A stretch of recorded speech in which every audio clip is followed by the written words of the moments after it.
What kind of cancer is it? What's the name of the cancer? Some rare kind of cancer. What's it called? Schwannoma. I knew this. Schwannoma? Schwannoma. It's schwannoma? What's schwannoma? That means tumor, basically. Your chances. So. What are your odds? I don't know. I mean, I looked it up and it said 50-50, but that's like the internet, so.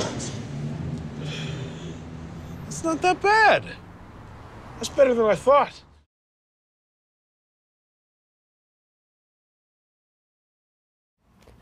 That's a good question.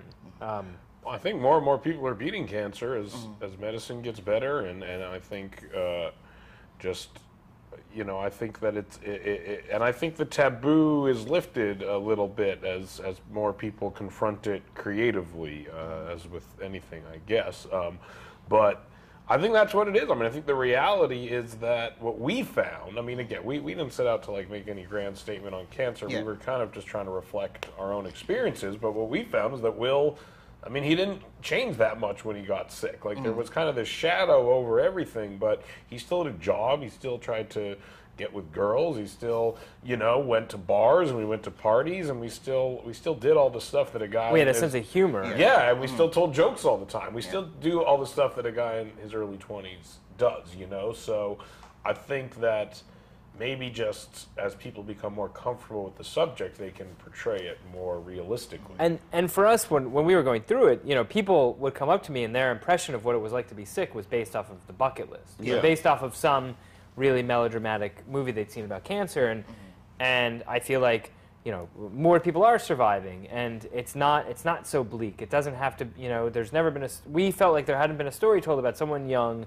who actually beats cancer, and you just sort of depict what it is actually like to go through with it, because we couldn't relate to any of the other movies, and that was where the discussion about making the movie about inspired by my experience came from.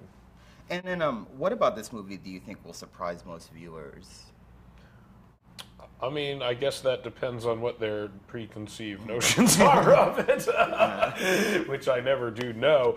I think they'll be surprised at how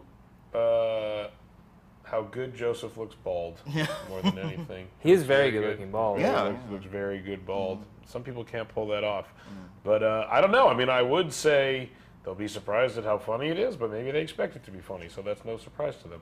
It's I can't. It's presumptuous of me to assume I know what people expect going into this. I have no idea what people will be surprised. Yeah, I couldn't tell you.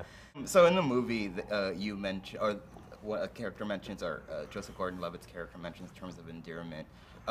When you have the need to cry, or what do you have a go-to terminal illness movie that you just watched?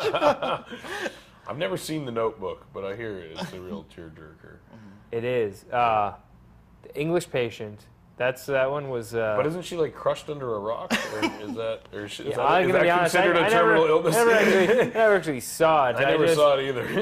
I just remember the Seinfeld episode. Yeah, that's right. That's all I remember. The truth is, I never go see terminal illness movies because I hate depressing movies, and that's why we wanted to make one that wasn't depressing. I do love Terms of Endearment. Yeah, I like Terms of Endearment. Is there a point in that movie where you just start to lose it? Yeah, I think when the scene between Deborah Winger and Shirley MacLaine, there's that one moment that they have, which is really that's you kind of know, it's like Deborah Winger's gonna die. I mean, you don't have to get into the depressing. But something I was gonna say is that like a movie that we both really love is Harold and Maude. Yeah. And that's a movie that is both tragic but also very humorous, and I feel like we kind of looked at like a lot of Hal Ashby's old movies, and that was really a lot of what we were trying to set out to do with the tone is make it feel real and honest, but also you could go to a sad place, but not escape the humor. So were you careful not to cross a certain line when it comes to cancer jokes? I think reality was the only line we didn't want to cross. I mean, I think if it felt like something one of those characters might say in that moment, then we were not afraid to say it. And we honestly never had a conversation on set of to the effect of, will this offend people? I saw so many people react in so many ridiculous ways that I feel like for me with those characters, and you too, because you live there, lived through it with me. It's like we saw firsthand how crazy illness can make people and how much dysfunction it can create. So, no matter all the characters in the movie go to some kind of level of extreme in their reactions, but it all feels very true to what we went through. Yeah, So, and I feel like as long as the joke, the only line is the reality line, and if it feels like a character, if it feels like we as the filmmakers are trying to make something funny that wouldn't be funny, then that's going too far. Funny for the sake of being funny. As opposed but to, if it feels like something that would happen, then anyone can say anything, no matter how ridiculous it is. Okay, so finish this sentence if you can. I'm always great with these. Yeah, you are good at these. If 50/50 wins a prestigious award, I am going to.